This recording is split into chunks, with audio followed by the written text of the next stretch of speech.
Donc, pour ce que l'Esprit veut nous donner ce matin, je vais vous inviter à tourner dans la Genèse au chapitre 15. On va lire verset 1 au verset 6 pour introduire le sujet de ce matin. Dans la Genèse chapitre 15, verset 1 au verset 6. C'est un endroit où on a été lire dernièrement, et quand que le Seigneur me ramenait là, j'ai dit, Seigneur, j'ai dit, on va encore lire à cet endroit-là. Tu sais, je me disais ça dans mes méditations. Puis, l'image que l'Esprit me présentait par rapport à ça, parce que si vous avez remarqué, des fois, ça va arriver que on va rester un certain temps dans le même endroit, puis l'Esprit va nous amener d'une part et d'autre, mais toujours dans le même contexte. Et d'autres fois, ben, on voyage d'une semaine à l'autre dans des sujets qui ont complètement pas rapport parfois l'un avec l'autre. Parfois, ça s'en va à gauche, ça s'en va à droite. Et c'est l'Esprit toujours qui dirige ces choses selon les besoins de l'Église. Et ce que l'Esprit me montrait à travers ça, je trouvais ça intéressant, c'était que dans le désert, lorsque le peuple faisait sa marche dans le désert, parfois, l'ange qui les guidait s'arrêtait, il campait et le lendemain, il repartait. Et autrefois, lorsqu'il campait, il pouvait rester là un certain temps. Fait que moi, le Seigneur, c'est l'image qui m'a amené par rapport au message. Des fois, on reste à un certain endroit, puis pendant plusieurs messages. Ensuite, on navigue ailleurs, et autrefois, ça change de semaine en semaine. Donc, je voulais vous partager cette image-là. Je trouvais ça beau par rapport aux études et au message que l'Esprit nous donne. Mais la semaine passée, l'Esprit nous a amené un message sur la foi et les promesses, si vous vous souvenez. Et le message de ce matin va, je dirais, être une continuité. C'est comme une continuité au message mais de dimanche passé, mais dans un autre sujet. Mais vous allez voir, ça s'agence bien ensemble. Mais c'est ici qu'on introduit dans la Genèse, chapitre 15, verset 1 au verset 6. Il nous est dit, après ces choses, après ces événements, la parole de l'Éternel fut adressée à Abraham dans une vision. Et il dit, Abraham, ne crains point, je suis ton bouclier et ta récompense sera très grande. Juste pour vous mettre dans le contexte, Abraham venait de remporter une grande victoire contre plusieurs rois qui avaient, si vous vous souvenez, contre des peuples qui avaient vandalisé Sodome et Gomorrhe, qui avaient kidnappé son neveu, ainsi que plusieurs autres personnes. Et Abraham, avec ses serviteurs, était allé délivrer son neveu Lot et également avait rapporté les captifs et de grandes richesses également qui avaient été pillées. Et donc, à la suite de ces choses, Dieu se révèle à Abraham et lui rappelle et dit, Abraham, je suis ta force et je suis ton bouclier. C'est une très belle promesse. On parlait des promesses la semaine passée. C'est une très belle promesse, ça, du Seigneur qui peut être pour nous aussi. Au verset 2, il dit, Abraham répondit, Seigneur éternel, que me donneras-tu? Je m'en vais sans enfant et l'héritier de ma maison, c'est Éliézer de Dama. Et Abraham dit, voici, tu ne m'as pas donné de postérité, et celui qui est né dans ma maison sera mon héritier. Et là, alors la parole de l'Éternel lui fut adressée ainsi, ce n'est pas lui qui sera ton héritier, mais c'est celui qui sortira de tes entrailles qui sera ton héritier. Et après l'avoir conduit dehors, il dit, regarde dans le ciel et compte les étoiles si tu peux les compter. Et il lui dit, telle sera ta postérité. Abraham eut confiance en l'Éternel, qui le lui imputa à justice. On va arrêter ici. Donc, on peut voir que suite à cette révélation, où Dieu s'est révélé à Abraham et lui a dit qu'il serait sa force, qu'il est sa force et son bouclier, on voit qu'Abraham, il ouvre son cœur à Dieu et lui dévoile une grande crainte qu'il a. Il lui dévoile une crainte, il dit, c'est bien beau, tu me fais des belles promesses. Il dit, c'est bien beau, tu t'as promis de me donner beaucoup de choses, tu as promis de me donner une terre, tu as promis de me donner une postérité, mais il dit, ça commence où ça? Parce qu'il dit, je suis encore sans enfant. Il dit, je suis encore sans enfant, puis j'ai pas d'héritier. Il dit, le seul que j'ai, c'est le serviteur qui est né dans ma maison, Éliézer. Et il dit donc, je vais le considérer un peu comme mon fils, puis ça va être lui qui va hériter de tout après ma mort. Et c'est là que Dieu lui dit, non, il y a un homme, je vais te donner un fils, et lui sera ton héritier. Mais on voit, frères et sœurs, à travers ces choses, que qu'est-ce qui troublait Abraham, c'était à qui je vais laisser tout ce que j'ai après ma mort. Qui sera mon héritier? C'est un sujet intéressant. L'héritage, frères et sœurs, l'héritage. C'est quoi un héritage quand on pense à ça? Un héritage, selon le dictionnaire, c'est un ensemble des biens acquis ou transmis par voie de succession. Autrement dit, durant ta vie, tu acquiers beaucoup de choses. Et lorsque tu meurs, la succession, c'est justement l'action de transférer tous tes avoirs à la génération après toi, à tes enfants après toi. Ça, c'est ce qu'on appelle une succession. Et donc, Abraham était très riche, Abraham avait beaucoup de biens, mais Abraham dit, qui sera mon héritier dans toutes ces choses? Je n'ai pas d'enfant. On voit que c'est devenu, frères et sœurs, pour l'être humain, assez tôt. Je pourrais pas vous dire où ça a commencé, mais assez tôt, ça, l'Ancien Testament nous le démontre, un point important de laisser à la postérité un héritage. Autrement dit, de léguer quelque chose pour la génération qui va suivre, pour qu'ils aient quelque chose à se rappeler de ceux qui ont précédé, de ceux qui les ont précédés. On voit qu'on ne le lira pas, mais si on continue à lire, Dieu continue dans sa promesse et dit à Abraham que le territoire qu'il allait lui donner serait un héritage pour sa postérité. C'est ce qu'on verrait si on continuera à lire à partir du verset 7 jusqu'au verset 17. On voit d'ailleurs que dans un autre endroit, Dieu l'a mentionné, faites juste écouter, Dieu l'a mentionné dans un autre endroit, ceci, ce que je viens de vous citer, ce que je viens de vous dire. On voit que Moïse avait dit ceci au peuple, « Et l'Éternel s'irrita contre moi à cause de vous. Il jura que je ne passerai point le Jourdain, que je n'entrerai point dans le bon pays que l'Éternel ton Dieu te donne en héritage. » Voyez ça dans le Deutéronome 4, verset 21. Constat de Moïse à cause qu'il s'était irrité contre le peuple et il n'avait désobéi au commandement de Dieu. Il dit, à cause de ça, je ne rentrerai pas dans ce beau pays qui t'a été donné comme héritage.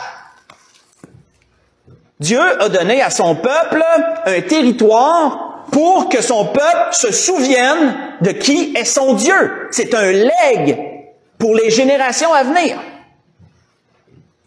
Et on voit que, à la fin de ce chapitre, il nous est dit que Dieu fit alliance avec Abraham, un peu pour mettre le sceau à toutes ces choses qu'il lui avait mentionnées. Vous voyez ça au verset 18, mais on ne lira pas. Si on continue dans cette pensée, frères et sœurs, l'Esprit veut nous faire un cheminement par rapport à l'héritage ce matin. Si on continue dans cette même pensée, on voit que Dieu lui avait dit quoi? Dieu lui avait dit, je vais te donner un fils. Pourquoi un fils, frères et sœurs? Pourquoi pas une fille? Parce que je veux dire, un garçon, une fille. Je veux dire, avoir un enfant, c'est merveilleux. Mais pourquoi Dieu lui dit, je vais te donner un fils? Il y a une raison pour ça. On voit que dans un psaume, il nous est dit ceci. Voici, des fils sont un héritage de l'Éternel. Et le fruit des entrailles est une récompense. Vous voyez ça dans le psaume 127, le verset 3.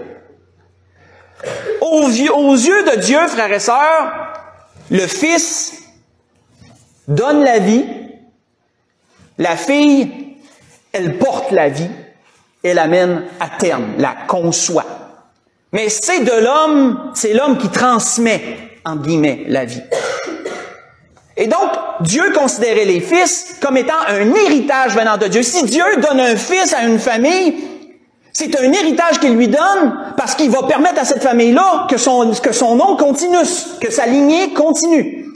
Parce que ce n'est pas la fille qui continue la lignée. C'est l'homme qui continue la lignée. C'est de là, d'ailleurs, la tradition, à cette heure, qui est moins répandue, que lorsqu'un couple se marie, le nom de l'homme se transmet à la femme. Elle devient, mettons, au lieu de s'appeler son nom de fille, elle devient du nom de... Mais à cette heure, il garde les deux noms maintenant. Mais traditionnellement, il n'en était pas ainsi. Pourquoi? Pour démontrer cette situation-là, pour démontrer ce fait que l'homme continue la lignée. Donc, quand Dieu accorde un fils, c'est un héritage. Et si vous en avez deux, trois, gloire à Dieu, vous avez un bel héritage. Hein? On va dire ça comme ça. Quand une famille a plusieurs garçons, tu as un bel héritage. Et une fille est également une bénédiction. Le fruit des entrailles est une bénédiction de Dieu. On voit que lorsqu'Isaac est venu au monde, plus tard, Isaac, le fils de la promesse, Abraham lui a donné ses biens en héritage, tel que son souhait était. Dieu avait consolé son cœur. En ce sens, vous voyez ça dans Genèse 25, verset 5. Maintenant, continuons cette pensée. On va encore cheminer plus loin dans cette pensée, mais je vous invite à tourner avec moi dans 1er Roi, chapitre 8, pour continuer cette pensée. Dans le 1er Roi, chapitre 8. Et vous allez voir que ce sujet de l'héritage est à la base de beaucoup de choses, surtout dans l'Ancien Testament. Mais l'Esprit veut nous faire cheminer pour bien comprendre par la suite ce qui nous a trait à nous à travers ces choses. Pour bien comprendre le sujet, bien le cerner. Vous allez voir, l'héritage est à la base de beaucoup de choses dans l'Ancien Testament.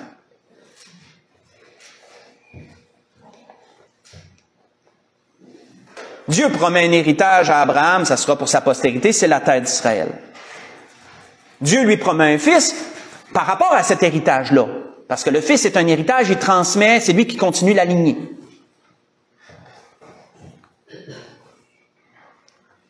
On voit que dans 1er Roi 8, dans la prière de Salomon, il nous est dit dans le verset 52 et 53, c'est la grande prière que Salomon avait fait pour la dédicace du temple, qui avait été construit pour Dieu. Il avait dit à Dieu que tes yeux soient ouverts sur la supplication de ton serviteur et sur la supplication de ton peuple d'Israël pour les exaucer en tout ce qu'ils te demanderont. Car tu les as séparés de tous les autres peuples de la terre pour en faire ton héritage, comme tu l'as déclaré par Moïse ton serviteur quand tu fis sortir d'Égypte nos pères, Seigneur éternel. On va arrêter ici. Dieu s'est acquis un peuple. Le peuple d'Israël est l'héritage de Dieu, frères et sœurs. C'est quand même assez spécial. Qu'autrement dit, que Dieu voulait qu'à travers les époques, il y ait un peuple auquel il soit identifié. Abraham fut le point de départ de ça, et la postérité qui en est suivie fut un peuple que Dieu s'est acquis pour son héritage à lui. Pour son héritage. On voit que Dieu a fait alliance avec le peuple au mont Sinaï, c'est d'ailleurs ce qu'il leur a rappelé. Vous voyez ça dans l'Exode 19, versets 5 et 6, pour ceux qui veulent aller creuser le sujet durant la semaine. On voit que David, dans cette même pensée, dans un psaume, avait dit « Heureuse la nation dont l'Éternel est le Dieu, heureux le peuple qu'il choisit pour son héritage. » Vous voyez ça dans le psaume 33, verset 12. David, frères et sœurs, ne disait pas cela pour rien. David disait cela parce qu'on porte toujours une attention très particulière à notre héritage.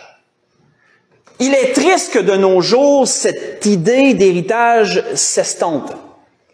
Que, avec les générations qui avancent, il devient de moins en moins important de laisser un héritage. Il va en venir un jour, probablement, si on continue plusieurs années, et si la mentalité des nouvelles générations continue dans ce sens, que premièrement, ils n'auront plus d'enfants parce qu'ils n'en voudront plus, mais deuxièmement, ils ne penseront même plus à laisser un héritage non plus, parce qu'ils ne voudront plus d'enfants non plus. Donc, voyez-vous, malheureusement, c'est très triste, la mentalité dans laquelle les nations s'en vont. C'est très triste. Mais ce concept d'héritage est en train aussi de s'estomper, malheureusement.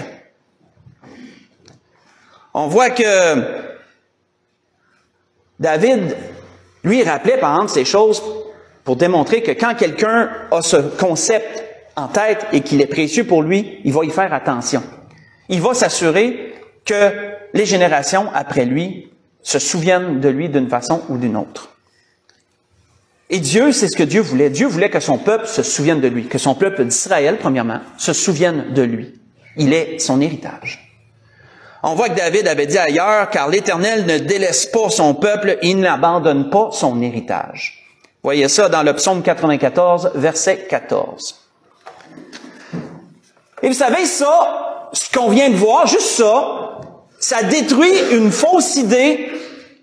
Parce que vous savez, il y a plusieurs fausses doctrines, malheureusement, qui se répandent, qui se sont répandues et qui se répandent encore. Et une de ces fausses doctrines, ça me fait penser à ça et j'ai senti le besoin de l'inclure dans le message. Une de ces fausses doctrines qui s'implante, c'est le grand remplacement. Je ne sais pas si vous connaissez ça, le grand remplacement. Il y a certaines dénominations qui prêchent ça et ce qu'ils disent à travers ça, c'est que Dieu a complètement rejeté Israël puis que l'Église remplace Israël maintenant dans les promesses. Ça s'appelle le grand remplacement, ça. Donc, eux considèrent qu'Israël est complètement jeté au vidange, si on pourrait dire comme ça, puis que maintenant l'Église remplace Israël, puis que toutes les promesses qui attraient Israël, c'est l'Église à la place. Et ça, c'est une hérésie. C'est quelque chose qui est faux, bien sûr.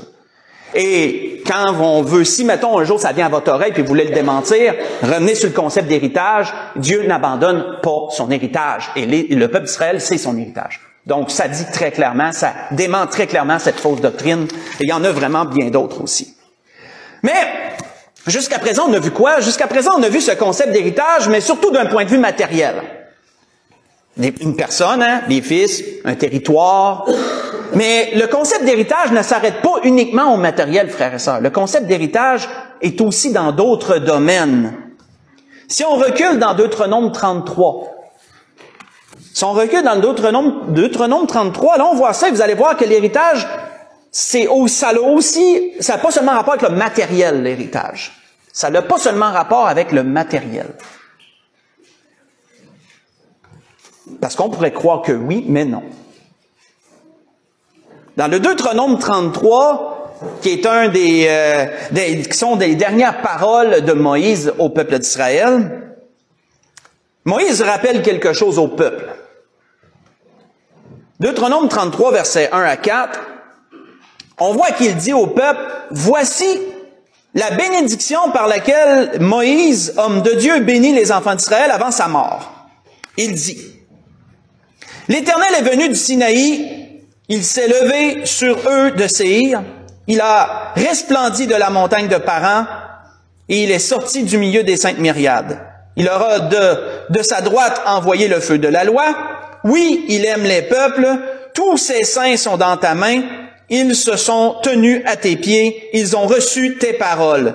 Moïse nous a donné la loi, héritage de l'assemblée de Jacob. » Arrêtons ici. La loi, frères et sœurs, que Dieu a donnée à son peuple d'Israël était un héritage. C'était un héritage pour eux. Pourquoi? Parce que cette loi-là serait transmise de génération en génération et ça serait un legs qui serait toujours présent pour eux. Même une moralité qui est enseignée est un héritage. Nous pourrions dire d'un certain point de vue, si, mettons, vos parents vous ont enseigné une telle moralité sur une telle chose, admettons, paye toujours tes dettes. Je lance des affaires de même qui me viennent comme ça. Là. Paye toujours tes dettes, ou sinon, quand quelqu'un, mettons, te fait quelque chose pour toi, ben, arrange-toi toujours pour, je sais pas, pour y redonner à un moment donné d'une façon ou d'une autre. Je sais pas. Nos parents nous donnent aussi des principes, frères et sœurs. Ils nous enseignent des choses. Et ça peut être un héritage. Parce que plus tard, lorsque vos parents sont morts, il y a des choses que vous allez faire machinalement parce que vous avez été enseigné comme ça, des bonnes moralités, et un jour peut-être vous réaliserez, hey, c'est comme un peu un héritage que mes parents m'ont donné, ça. C'est quelque chose qu'on m'a enseigné, puis je continue à le faire, puis je vais l'enseigner à mon enfant aussi, ou à mes enfants de le faire aussi, puis ça va se continuer comme ça. Puis ça va avoir parti, ça, à un moment donné, de quelque part, de tes parents qui t'ont appris quelque chose.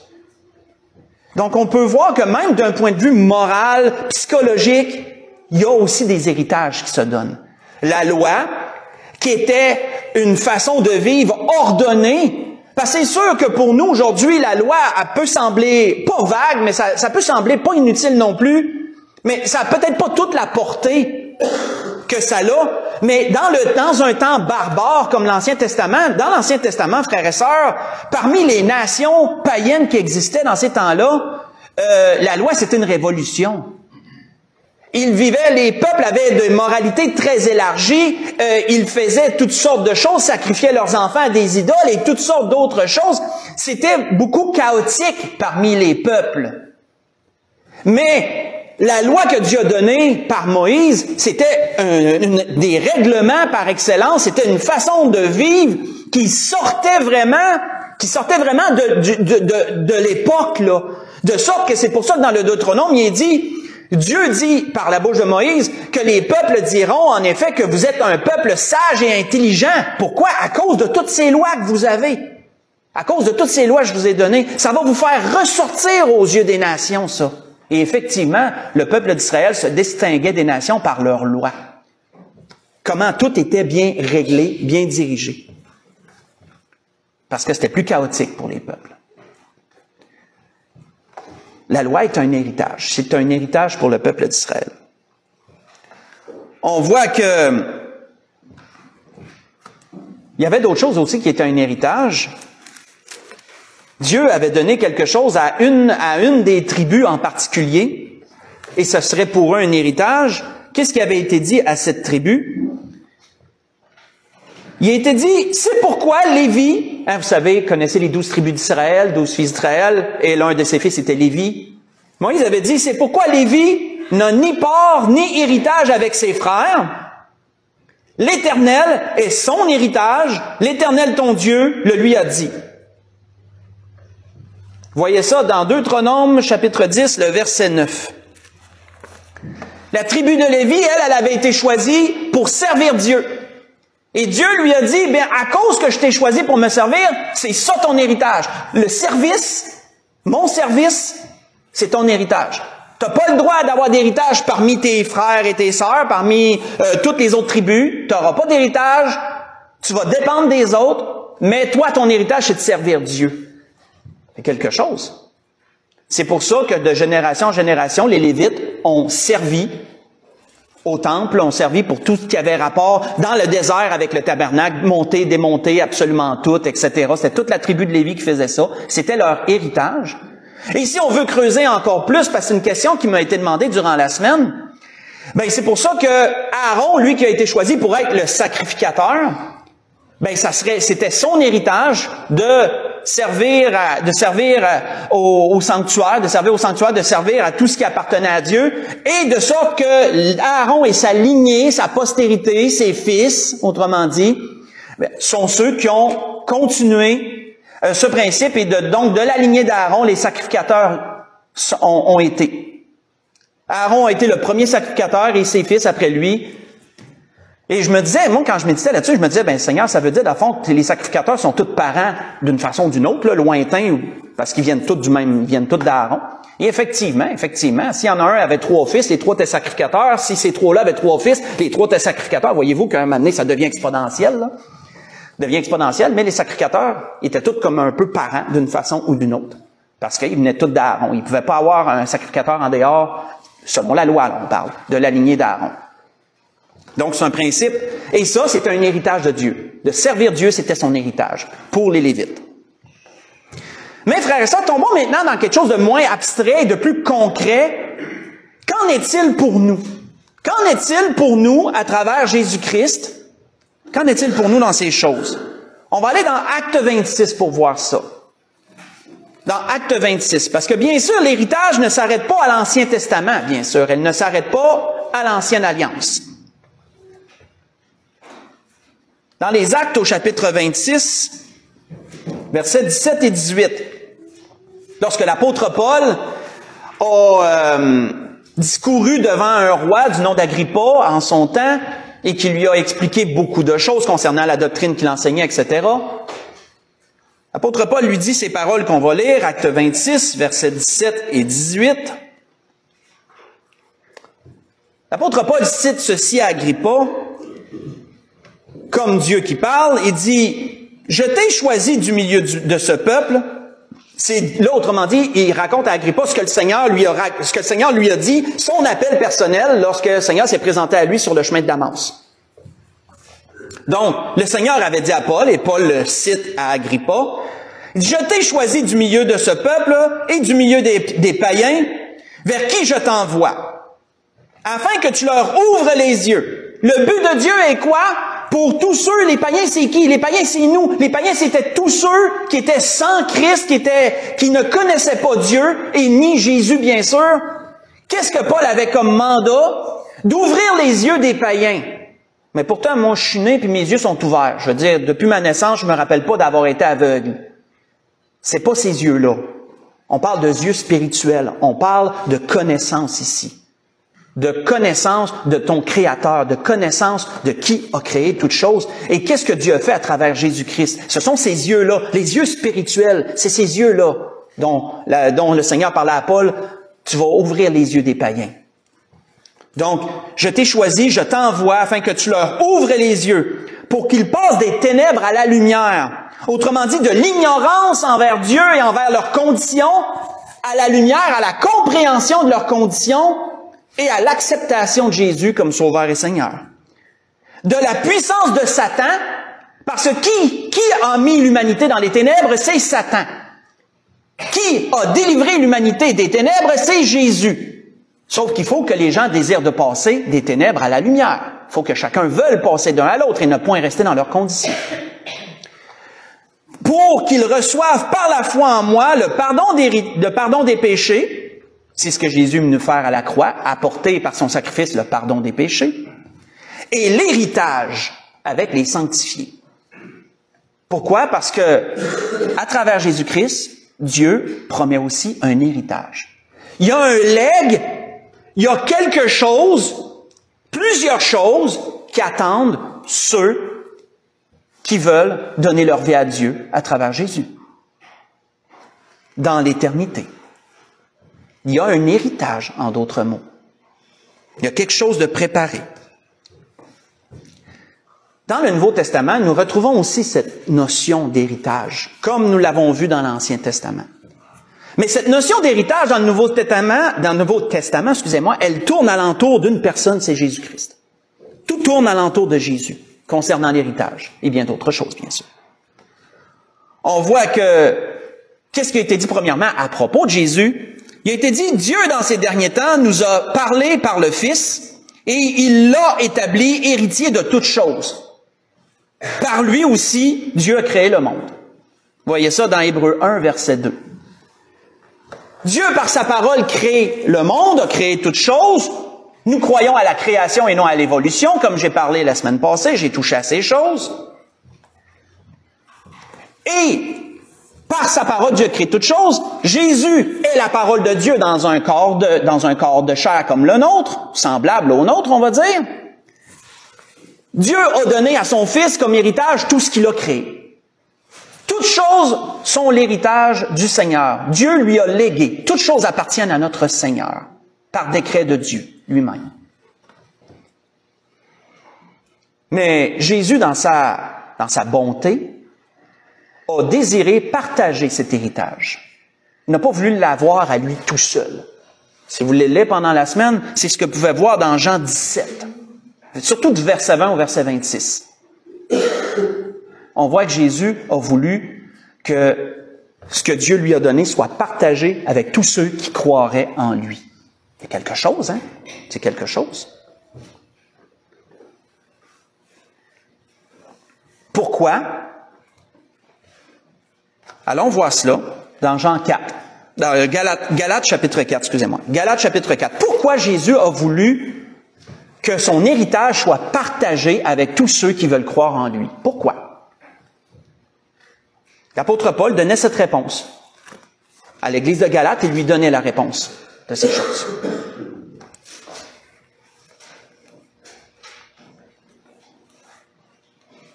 Pourquoi Jésus a-t-il voulu partager son héritage avec ceux qui croiront en lui?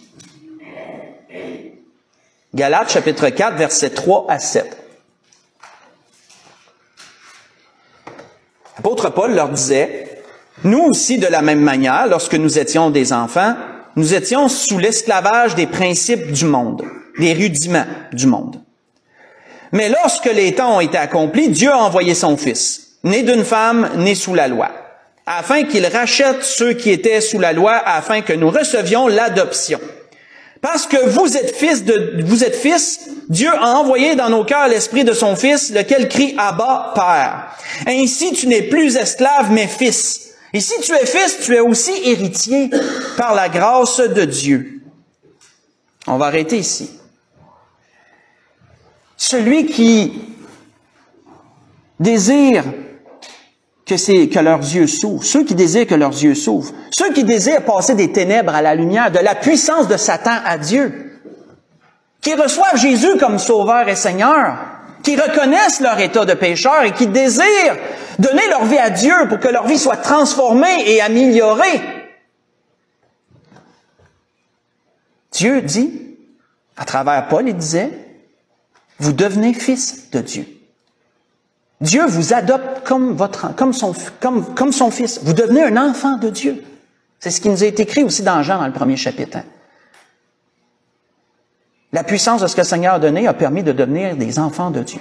Nous devenons enfants de Dieu. Et donc, par logique, si tu deviens enfant de Dieu, mais tu deviens aussi un héritier de Dieu. De là vient le principe que ceux qui sont en Jésus-Christ vont recevoir un héritage. Vous devenez aussi héritier. Vraiment merveilleux. L'apôtre Paul avait dit même ceci aux Romains, dans le même sens. Ça tourne dans le même sens. Et comme vous voyez, le principe d'héritage dans le Nouveau Testament est très présent aussi. Très présent. On voit qu'il y avait été dit ceci par l'apôtre Paul. L'Esprit lui-même rend témoignage à notre esprit que nous sommes enfants de Dieu. Ça, c'est lorsque quelqu'un, bien sûr, a fait le pas pour recevoir Jésus comme son Sauveur et Seigneur. Il devient un enfant de Dieu, devient aussi un héritier de Dieu. Or, si nous sommes enfants, nous sommes aussi héritiers. Très clairement, héritiers de Dieu, co-héritiers de Christ. Si toutefois, nous souffrons avec lui afin d'être glorifiés avec lui. Romains 7, j'ai lu verset 16 et le verset 17. Devenir héritier avec Christ parce que le Seigneur a voulu partager son héritage avec ceux qui croiraient en lui. Et on peut voir que ce principe tourne alentour d'un fait, c'est que lorsque tu reçois Jésus comme ton Sauveur et Seigneur, Dieu donne un gage. Dieu donne un gage pour attester que tu es son Fils, et ce gage, c'est le Saint-Esprit, lequel, au-dedans de nous, nous amène à crier « Abba, Père ». Considérez Dieu comme notre Père. Revenez à la prière que le Seigneur a enseignée, « Notre Père qui êtes aux cieux ». Ça a tout un autre principe, ça aussi, là. C'est pas un Père lointain, c'est un Père près de nous. C'est pour ça c'est écrit Abba, Père. Abba est le terme hébreu pour dire papa. C'est une intimité, là. C'est une intimité de relation, là.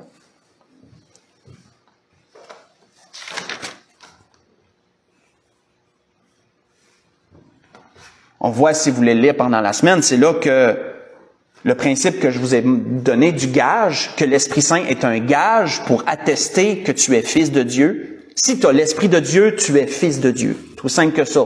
C'est comme un peu un sceau, c'est une attestation. C'est une reconnaissance. Vous voyez ça dans 2 Corinthiens 1, versets 21 et 22, si vous désirez lire ça durant la semaine.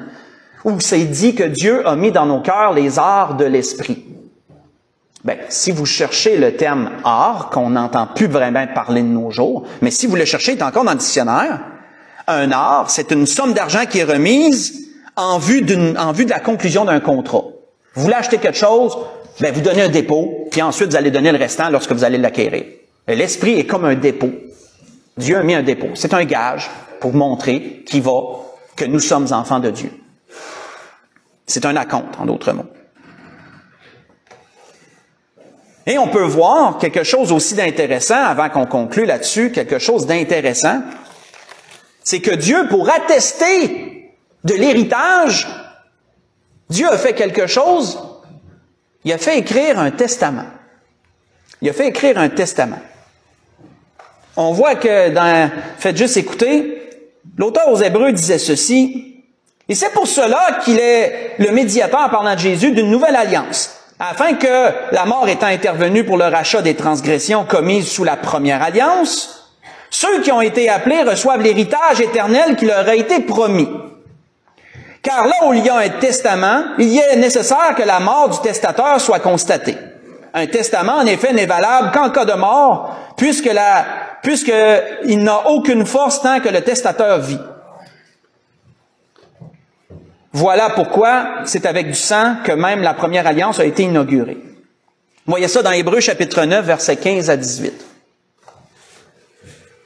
La Bible, frères et sœurs, la Bible est un testament. Un testament divisé en 2 parties. Il y a l'Ancien Testament, qui est l'ancienne alliance, qui est les promesses d'héritage données au peuple d'Israël. Ça, c'est l'ancienne alliance et l'Ancien Testament, ça leur appartient.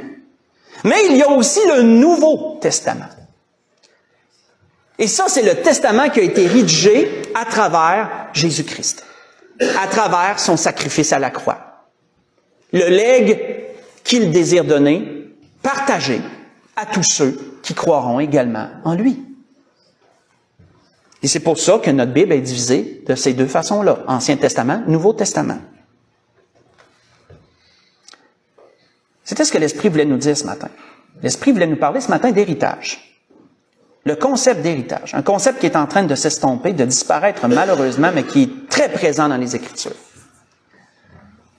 Nous démontrer que depuis le début des temps, les hommes ont désiré léguer quelque chose à la génération qui suivrait, un héritage. Et on a vu qu'à travers le peuple d'Israël, on a vu que Dieu même a légué un territoire. Et c'est pour ça d'ailleurs qu'Israël sont encore sur leur territoire aujourd'hui. Ça ne pouvait pas en être autrement, parce que c'est leur héritage que Dieu leur a donné. Ils ont simplement récupéré leur héritage. Et il sera à eux jusqu'à la fin. Il sera à eux jusqu'à la fin. Ça justifie pas certaines mauvaises actions qu'ils font, mais le fait qu'ils sont dans leur territoire, c'est leur héritage et c'était promis de très, très, très longue date. C'est pour ça qu'ils l'ont encore. On voit que pour ceux qui sont en Jésus-Christ, il y a un héritage aussi. Mais cet héritage n'est pas ici-bas. Cet héritage est dans le ciel. Et certaines de ces promesses qui font partie de l'héritage des chrétiens, qu'on dit, vont aussi s'appliquer lorsqu'ils vont revenir régner avec Christ ici-bas. C'est en plusieurs parts, cet héritage-là. C'est en plusieurs parts. Mais c'est quelque chose encore de merveilleux à comprendre. Et comme je vous disais en introduction, si vous avez bien suivi, vous allez voir que ça fait un beau lien avec le message de dimanche passé, la loi et les promesses, excusez-moi, la foi et les promesses. La foi, les promesses et l'héritage. On voit que c'est une belle continuité. Et c'était ce que l'Esprit voulait nous dire ce matin. Pour conclure, on va aller dans Tite chapitre 3 pour conclure. Dans Tite chapitre 3. Tite chapitre 3. On va lire du verset 4 au verset 8.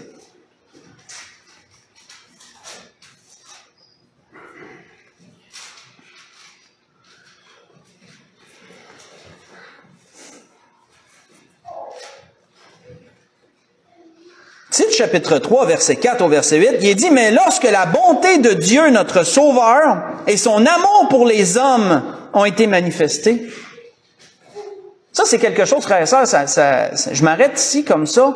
C'est quelque chose que Dieu ait manifesté son amour envers les hommes sans que plusieurs sachent que Dieu les a aimés. Il n'y a pas grand monde sur la terre qui savent combien Dieu les a aimés en envoyant son Fils. Mais Dieu le fait quand même. Dieu le fait quand même. Tu apprends que Dieu t'a aimé lorsque tu crois au message de Jésus-Christ à la croix. C'est là que tu apprends, que tu comprends combien Dieu t'a aimé et que tu cèdes à cet amour. Tu cèdes à cet amour-là. Tu réponds à cet amour-là, on va dire ça comme ça aussi. Donc, et son amour pour tous les hommes a été manifesté, verset 5, « Il nous a sauvés. Non à cause de nos œuvres, non à cause des œuvres de justice que nous aurions faites, mais selon sa miséricorde, par le baptême de la régénération et le renouvellement du Saint-Esprit. Il l'a répandu sur nous avec abondance par Jésus-Christ notre Sauveur, afin que, justifiés par sa grâce, nous devenions héritiers dans l'espérance de la vie éternelle. Cette parole est certaine, je veux que tu affirmes ces choses, afin que ceux qui ont cru en Dieu s'appliquent à pratiquer de bonnes œuvres. Voilà ce qui est bon et utile aux hommes. » La grâce que je nous souhaite à tous, frères et sœurs, comprenons que nous ne sommes pas n'importe qui. Ceux qui ont reçu Jésus comme leur Sauveur et Seigneur ne sont pas n'importe qui. Vous êtes des héritiers. Vous êtes des héritiers de Dieu. Vous êtes des enfants de Dieu et des héritiers de Dieu. Il y a de belles choses, il y a des belles espérances. C'est pour ça que c'est écrit dans l'espérance de la vie éternelle. Il est promis une qualité de vie pour l'éternité. Et si vous pensez qu'ici-bas c'est la vie, vous n'avez rien vu comparativement à la vie qui s'en vient. Mais pour ceux qui rejettent Dieu, malheureusement, ce n'est pas la vie, mais la perdition qui est le lot à la fin. Et c'est une très grosse différence entre les deux. Il n'y a pas de comparaison possible entre les deux.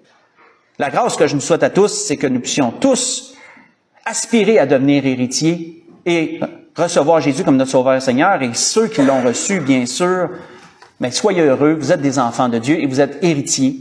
Continuez à œuvrer jusqu'à la fin. C'était ce que l'Esprit voulait nous dire ce matin. On peut se lever pour un dernier cantique.